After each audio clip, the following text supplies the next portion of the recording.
નમસ્કાર મિત્રો, આજે હું તમને કોઈ વાર્તા નથી સંભળાવવા. આજે હું તમને એક એવો અરીસો બતાવવા આવ્યો છું જેમાં કદાચ આપણામાંથી ઘણા લોકો પોતાનો ચહેરો જોઈ શકશે. માત્ર 1 મિનિટ માટે કલ્પના કરો. એક વૃદ્ધ પિતા, ઉંમર લગભગ 75 વર્ષ, કાપતા હાથ, ધૂંધળી આંખો અને ચહેરા પર એક નિર્દોષ સ્મિત. તેમનો દીકરો કહે છે, ચાલો આજે તમે એક સરસ જગ્યાએ લઈ જાઓ. પિતા ખુશ થઈ જાય છે. તેમને લાગે છે આજે મારો દીકરો મારા માટે સમય કાઢ્યો છે. કાર ધીમે ધીમે આગળ વધે છે. રસ્તામાં પિતા બારીની બહાર જુએ છે.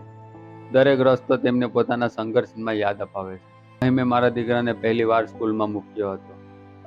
અહીંથી તેની માટે પહેલી સાયકલ ખરીદી હતી. અહીં તેણે એક આઈસ્ક્રીમ ખાવાની જીદ કરી હતી. યાદોની સફર હજુ પૂરી પણ નથી થતી એટલામાં કાર એક બિલ્ડિંગ સામે આવીને ઊભી રહી ગઈ. પિતા ઉપર નજર કરે છે. બોર્ડ પર લખેલું હોય છે, વૃદ્ધાશ્રમ. થોડી ક્ષણ માટે તેમની આંખો સ્થિર થઈ જાય છે. ગળામાં શબ્દો અટકી જાય છે અને પછી તેઓ માત્ર એક જ સવાલ પૂછે છે, બેટા, શું હું ખરેખર હવે તારા ઘરમાં રહેવા લાયક નથી? આ સવાલનો જવાબ દીકરા પાસે નહોતો, પણ કદાચ આપણામાંથી દરેક પાસે હોવો જોઈએ. મિત્રો, આજે જે વાત હું કરવા જઈ રહ્યો છું તે માત્ર વૃદ્ધાશ્રમ વિશે નથી.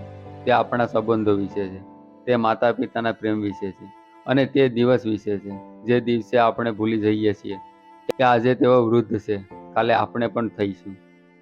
દરેક બાળકના જન્મ સાથે એક પિતાનો પણ નવો જન્મ થાય છે.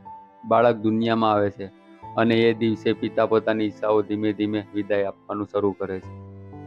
પોતાને નવા કપડાં ન ખરીદે પણ બાળકને શ્રેષ્ઠ કપડાં પહેરાવે છે. પોતે ભૂખ્યા રહે છે પણ બાળકને ક્યારેય ભૂખ્યો નથી સુવડાવતા. પોતે વરસાદમાં ભીંજાય છે પણ બાળકને માથા પર એક ટીપું ન પડવા દે તેનું ધ્યાન રાખે છે. બહારથી કડક દેખાતો એ માણસ અંદરથી સૌથી નરમ દિલ ધરાવતો હોય છે.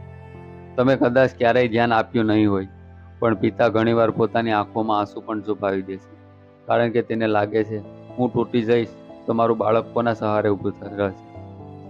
આ જ તો પિતા હોય છે જે ક્યારેય પોતાના પ્રેમનો હિસાબ નથી માંગતા, પણ આખી જિંદગી પ્રેમ જ આપતા રહે છે.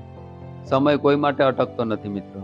દીકરો મોટો થાય છે, નોકરી મળે છે, લગ્ન થાય છે, ઘરમાં નવી જવાબદારીઓ આવે છે અને ધીમે ધીમે જે પિતા આખા ઘરના આધાર હતા એ જ પિતા ઘરના એક ખૂણામાં સીમિત થઈ જાય છે.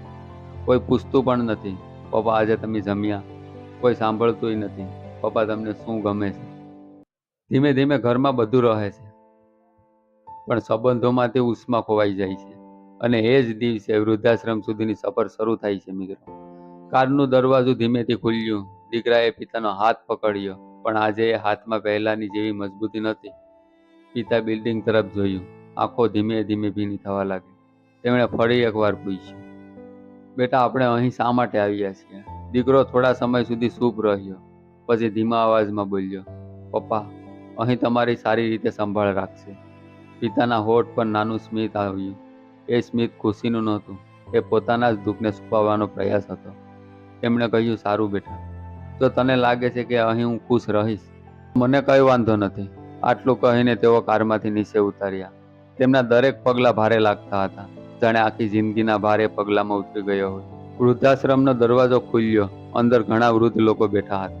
કોઈ બારી પાસે બેઠું હતું, કોઈ ભગવાનની મૂર્તિ સામે આંખો બંધ કરીને પ્રાર્થના કરતું હતું, કોઈ હાથમાં જૂનો ફોટો પકડીને સ્મિત કરી રહ્યું હતું અને કોઈ દરવાજા તરફ એવી આશાથી જોઈ રહ્યું હતું જ્યારે કોઈ પોતાનો આવી જશે. પિતાને એક રૂમ બતાવવામાં આવ્યો. એક નાનો પલંગ, એક ખુરશી, એક કબાટ અને બારીમાંથી દેખાતો આકાશ.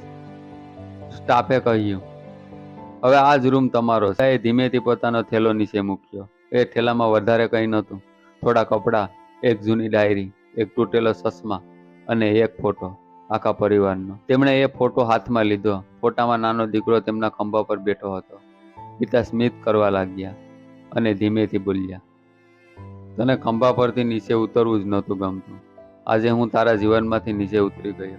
આંખોમાંથી આંસુ સરકી પડ્યા. તેમણે તરત જ લૂછી નાખ્યું. કારણ કે પિતા રડતા નથી. પિતા પોતાના આંસુઓને પણ સંતાડવા શીખી જાય છે. એ રાત્રે વૃદ્ધાશ્રમમાં ભોજનનો સમય થયો. બધા એક સાથે બેઠા. એક દાદા બોલ્યા, ભાઈ, તમે નવા આવ્યા લાગો છો. પિતાએ હા પાડી. પછી બીજા દાદા હસીને બોલ્યા, ચિંતા ન કરશો. શરૂઆતમાં બધાને લાગે છે કે કાલે બાળકો લેવા આવશે, પછી સમજાઈ જાય છે અહીં રાહ જોવી જ જીવન બની જાય છે. આ શબ્દો સાંભળીને આખો હોલ શાંત થઈ ગયો. પિતાએ પહેલી વાર અનુભવ્યું, અહીં દરેક માણસની વાર્તા અલગ છે, પણ દુઃખ એક સરખું છે. દરેક પાસે એક દીકરો છે, દરેક પાસે યાદો છે, અને દરેક પાસે રાહ છે, જે કદાચ ક્યારેય પૂરી નહીં થાય. મિત્રો, જીવનની સૌથી મોટી કમાણી પૈસા નથી. સૌથી મોટી કમાણી એ છે કે જ્યારે તમારા માતા પિતા વૃદ્ધ થાય, ત્યારે તેમને એવું ક્યારેય ન લાગે કે હવે તેઓ પોતાના જ ઘરમાં મહેમાન બની ગયા છે. યાદ રાખજો મિત્રો, નાનું બાળક ચાલતા શીખે છે ત્યારે માતા પિતા તેનો હાથ પકડે છે, પણ જ્યારે માતા પિતા વૃદ્ધ થાય ત્યારે તેમનો હાથ પકડવાની જવાબદારી આપણા પર આવે છે. આ જવાબદારી ફરજ નથી, એ તો પ્રેમની પરતફેર છે. બીજા દિવસે સવારે વૃદ્ધાશ્રમમાં પ્રાર્થના ચાલી રહી હતી. બધા વૃદ્ધ લોકો સાથે બેઠા હતા, પણ પિતાની નજર તો માત્ર દરવાજા પર જ હતી. દરવાજો ખુલતો તો તેઓ તરત જ માથું ઊંચું કરતા. દરેક અવાજ સાંભળીને તેમને લાગતું, કદાચ મારો દીકરો આવ્યો હશે. પણ દરવાજામાંથી કોઈ બીજું જ અંદર આવ્યું. એક વખત તેમની આશા તૂટી જતી, પણ બીજા જ ક્ષણે તેઓ ફરી આશા બાંધી લેતા. કારણ કે માતા પિતાનું હૃદય ક્યારેય પોતાના સંતાનથી આશા છોડતું નથી. વૃદ્ધાશ્રમમાં બધા વૃદ્ધ લોકો પોતપોતાની વાતો કરી રહ્યા હતા. કોઈ બોલ્યા, મારો દીકરો વિદેશમાં છે, ખૂબ વ્યસ્ત છે. બીજા બોલ્યા, મારી દીકરી દર મહિને ફોન કરે છે, બસ આવી શકતી નથી. દરેક વ્યક્તિ પોતાના બાળકોને બસાવસ કરી રહ્યા હતા. કોઈએ પોતાના સંતાનની ફરિયાદ ન કરી. પિતાએ મનમાં વિચાર્યું, પિતા કદાચ દુનિયામાં એકમાત્ર એવા લોકો છે જે પોતાના દિલ તૂટ્યા પછી પણ સંતાન માટે દુઆ જ કરે છે. બીજી તરફ દીકરો ઘરે આવી ગયો હતો. ઘરમાં બધું હતું, મોટું ઘર, સુંદર કાર, સગવડો, પણ એક વસ્તુ નથી, શાંતિ. સાંજે જમવા બેઠો, આદત મુજબ ભૂલી ગયો, પપ્પા પાણી આપો. એક ક્ષણમાં તેને યાદ આવ્યું, પપ્પા તો હવે ઘરમાં છે જ નહીં. ઘર એકદમ ખાલી લાગવા લાગ્યું. તે રાત્રે તેને ઊંઘ જ ન આવી. બાળપણની દરેક યાદ આંખો સામે ફરવા લાગી. જ્યારે પિતા વરસાદમાં ભીંજાઈને તેને સ્કૂલ મૂકતા, જ્યારે પોતે બીમાર પડતો ત્યારે આખી રાત જાગતા, જ્યારે પોતાનું મન મારીને તેની દરેક ઈચ્છા પૂરી કરતા. દીકરો પહેલી વાર ખૂબ રડ્યો. પોતાની જાતને પૂછ્યું, જે માણસે મને ક્યારેય એકલો ન છોડ્યો, એને હું કેવી રીતે એકલો છોડી આવ્યો? બીજા દિવસે તે ઓફિસ ગયો, પણ કામમાં મન ન લાગ્યું. સાંજે ઘરે પરત ફર્યો હતો ત્યારે રસ્તામાં એક નાનકડો છોકરો પોતાના વૃદ્ધ દાદાનો હાથ પકડીને રસ્તો પાર કરાવી રહ્યો હતો. એ દ્રશ્ય જોઈને દીકરાની આંખો ભીની થઈ ગઈ. તેને સમજાઈ ગયું, સમય છે પપ્પા નહોતું, સમય છે પોતાની વિચારણી હતી. તે સીધો કાર ફેરવીને વૃદ્ધાશ્રમ તરફ નીકળી ગયો. મનમાં માત્ર એક જ પ્રાર્થના હતી, ભગવાન, બસ એક તક આપજો, હું મારા પપ્પાને ઘરે પાછા લઈ આવી. મિત્રો, ઘણી વખત જીવન આપણને બીજી તક આપે છે, પણ દરેકને નથી મળતી. એટલે માતા પિતાને પ્રેમ કરવા માટે ક્યારેય આવતીકાલની રાહ ન જોતા, કારણ કે કેટલીક રાહો ખૂબ લાંબી થઈ જાય છે અને પછી પસ્તાવો જ હાથમાં રહે છે. દીકરાની કાર ઝડપથી વૃદ્ધાશ્રમ તરફ દોડી રહી હતી. તેના મનમાં માત્ર એક જ વિચાર હતો, કાશ પપ્પા મને એકવાર માફ કરી દે. દરેક સેકન્ડ તેને એક વર્ષ જેટલો લાંબો લાગતો હતો. વૃદ્ધાશ્રમ પહોંચીને તે દોડતો અંદર ગયો. ત્યાં બેઠેલા સ્ટાફને ઉતાવળમાં પૂછ્યું, મારા પપ્પા ક્યાં છે? હું તેને ઘરે લઈ જવા આવ્યો છું. સ્ટાફે તેની તરફ જોયું અને ધીમેથી કહ્યું, તેઓ બગીચામાં બેઠા છે. દીકરો દોડતો બગીચામાં પહોંચ્યો. એક જૂની બેન્ચ પર પિતા એકલા બેઠા હતા. હાથમાં એ જ જૂનો પરિવારનો ફોટો હતો. તેઓ ફોટાને જોઈને હળવું સ્મિત કરી રહ્યા હતા. દીકરો તેમની સામે જોઈને ઊભો રહ્યો, પણ પિતાએ માથું ઊંચું ન કર્યું. દીકરો ઘૂંટણીએ બેસી ગયો. તેના કાપતા અવાજમાં માત્ર એક જ શબ્દ નીકળ્યો, પપ્પા. પિતાએ માથું ઊંચું કર્યું. દીકરાના આંખોમાં આંસુ જોઈને બધું સમજી ગયા. દીકરો રડતા રડતા બોલ્યો, પપ્પા, મારી પાસે મોટું ઘર છે, પૈસા છે, સુવિધા છે, પણ તમારા વગર એ ઘર માત્ર ઈંટોનું મકાન છે. મને માફ કરી દો. હું તમને ઘરે લેવા આવ્યો છું. થોડી ક્ષણ માટે શાંતિ છવાઈ ગઈ. પિતાએ ધીમેથી દીકરાના માથા પર હાથ મૂક્યો અને કહ્યું, બેટા, માતા પિતા ગુસ્સો કરતા નથી. તેઓ તો ફક્ત રાહ જુએ છે કે ક્યારે મારું બાળક પાછું મારી પાસે આવશે. આ શબ્દો સાંભળીને દીકરો પિતાને ભેટી પડ્યો. વર્ષોનું અંતર થોડા આંસુઓમાં ઓગળી ગયું. બંને ઘરે જવા લાગ્યા. આ વખતે કારની પાછળની સીટ પર પિતા નહોતા.